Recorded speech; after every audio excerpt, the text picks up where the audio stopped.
Alhamdulillah. Alhamdulillahirrabbilalamin. Kembali lagi di Islam Itu Indah, jamaah Islam Itu Indah yang dirahmati Allah. Hari ini kita sedang membahas tentang tema yang luar biasa ya. Temanya adalah laris manis tanpa bantuan gaib. Nauzubillah min zalik ya. Jangan sampai kita melakukan hal-hal seperti itu yang dilarang sama Allah ya. Nah sekarang kita lanjut lagi nih. Apakah benar nih kalau misalnya ingin usaha atau mungkin dagangannya laris manis sering-sering sholat sunnah. Bahkan pernah ada orang yang bilang, Mas kalau bisa setiap sudut di ruangan toko itu disolatin. Nah pertanyaannya sholat apa kan dijelasin juga. Nah kita minta aja penjelasannya dari guru kita, mudah-mudahan ini bermanfaat buat semuanya. Dari Ustaz Syam, mohon izin tafadhol Ustaz Syam. Baik, tabi guru Ustaz Maulana Habib Mas Fadli serta guru-guru kami yang dimuliakan Allah Subhanahu wa taala.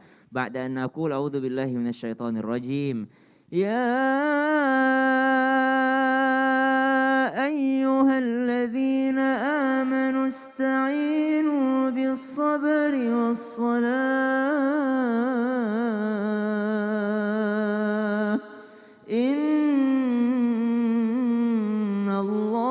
ma'as-sabirin. Allah Subhanahu wa taala berfirman, wahai orang-orang yang beriman, bertakwalah kepada Allah dan minta tolonglah kepada Allah, yakni dengan sabar dan salat. Kesabaran orang usaha, orang jualan tuh pasti butuh kesabaran. Dan juga dengan sholatnya. Maka kita minta tolong kepada Allah dengan sholat kita. Maka tidak salah jikalau dikatakan tokonya pun, warungnya pun, jualannya pun kita sholat sunnah di dalamnya. Karena kalau sholat wajibnya insya Allah ke masjid berjamaah. Maka sholat sunnah apa yang dilakukan di dalam rumah? Yang pertama sholat duha. Atau di dalam tokonya sholat duha. Karena Nabi SAW menjelaskan tentang manusia memiliki persendian. Persendian ini dikeluarkan sedekahnya. Maka kata sahabat, tidak mampu kami kalau sebanyak itu ya Rasulullah. Setiap persendian disedekahkan. Maka bersedekah dengan cara sholat duha. Kalau sedekah dalam Al-Quran disebutkan berapa kali lipat dilipat gandakan yang dikeluarkan. Maka sholat duha itu akan memperlancar rezeki kita insya Allah. Yang kedua sholat apa lagi? Sholat hajat. Jikalau engkau mempunyai sesuatu keinginan kepada Allah Subhanahu wa taala, kata Nabi SAW, tunaikan 2 rakaat, maka mintalah setelah itu kepada Allah Subhanahu wa taala. Bahkan boleh enggak Ustaz di dalam sholatnya kita minta? Boleh saja dalam ruku kita perlama kita minta kepada Allah. Kalau doanya bahasa Arab maka boleh diucapkan, dilafalkan. Tapi kalau doanya bahasa Indonesia cukup di dalam hati saja. Dalam sujudnya, sujud terakhir Ustaz, sujud terakhir juga boleh. Setiap sujud juga boleh, bahkan diperlama sujudnya, diminta kepada Allah Subhanahu wa taala, ya Allah ya Razzaq, ya Allah yang maha memberi rezeki, engkaulah yang membukakan pintu rezeki, ya Fattahu ya Alim, wahai maha membuka, wahai yang maha mengetahui, engkau yang mengetahui usahaku ini yang ya Allah dari yang halal, aku juga menginginkan yang halal, bukakan pintu rezeki. Maka laksanakan sholat hajat. Sholat apa lagi yang bisa dilakukan di dalam toko kita? Maka subhanallah, sholat sunnah apapun itu bisa dilakukan di luar masjid. Sholat sunnah tahajud, tapi nggak mungkin juga kalian tengah malam ke tokonya. Kecuali kalau mau ngecek misalnya, mau tahajud di tokonya atau ruko. Dia tinggal di atas, tokonya di bawah, boleh saja sholat tahajud di bawah. Ya. Atau sholat apa lagi yang memperlancar rezeki? Sholat sunnah fajar, ya, qobliyah subuh. Maka boleh qobliyahnya di rumah dulu atau di toko dulu, baru setelah itu buka tokonya, berangkat ke masjid. Pulang dari sana baru yakni bersiap-siap untuk membuka tokonya. Akan tetapi tidak ada sholat sunnah setelah sholat subuh. Jangan sampai di waktu-waktu yang diharamkan oleh Allah Subhanahu wa taala melaksanakan sholat sunnah. Sholat itu adalah yang namanya doa. Jadi kalau kita berdoa kepada Allah bisa melalui sholat. Ista'inu bis-sabri was-salah. Maka mintalah kepada Allah untuk membukakan rezeki. Cuman harus diketahui ini kan sholat sunnah. Jangan sampai toko kita toko obat. Ada orang yang urgent banget butuh obat kita lama sholatnya, orang nungguin di luar, nih nggak keluar gimana? Orang sudah membutuhkan obat. Maka ketahuilah sholat sunnah dengan kepentingan orang mencari obat lebih penting untuk yang namanya melayani pembeli terlebih dahulu. Jangan karena sholat sunnah terlalu lama, kasihan juga orang yang mau membeli. Sudah antri, orang mau butuh makanan misalnya, ada anaknya orang di rumah atau butuh gas, butuh air galon gitu ya. Benar, tapi kalau misalnya toko obat jangan sering-sering sholat sunnah. sunnah, dia doain orang sakit berarti kan biar beli obat. Ya Allah. Siapa ya tahu Rabbi. vitamin Mas Fadli. Ya, kalau vitamin masih oke lah. Nah sekarang kita lanjut lagi, terima kasih banyak Ustaz Syam ya.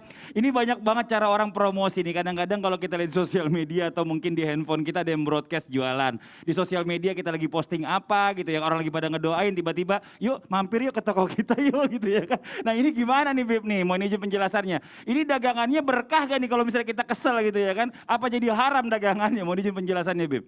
Tafadhol. Maulana Ustaz Syam, Mas Fadli. Bismillahirrahmanirrahim. Ini masalah i'lan. Artinya i'lan, iklan buat mempromosikan Betul. dagangan kita.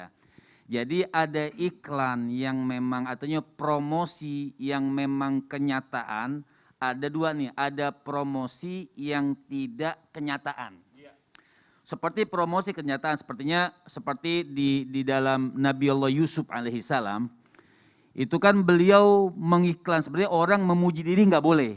Orang pada dasarnya fala tuzakku anfusakum, artinya kalian tidak boleh mensuci-sucikan diri kalian ini, artinya membenarkan tidak boleh. Tapi Nabi Allah Yusuf alaihissalam, beliau pernah mengatakan ij'alni ala khazainil ardi inni hafidhun alim.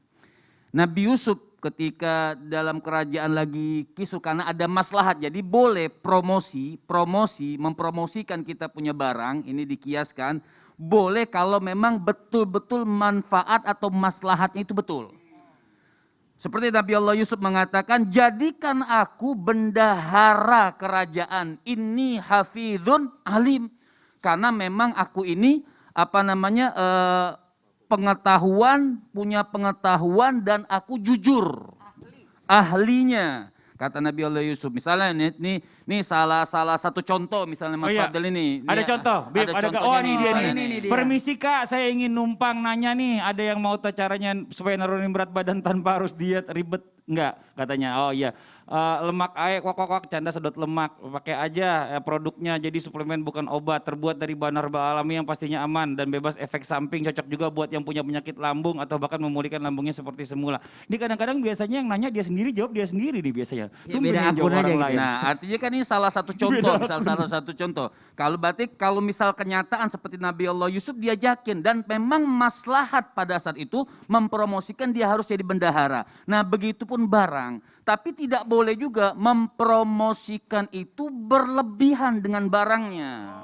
Oh iya. Nah Rasul sallallahu alaihi wasallam anin najsh.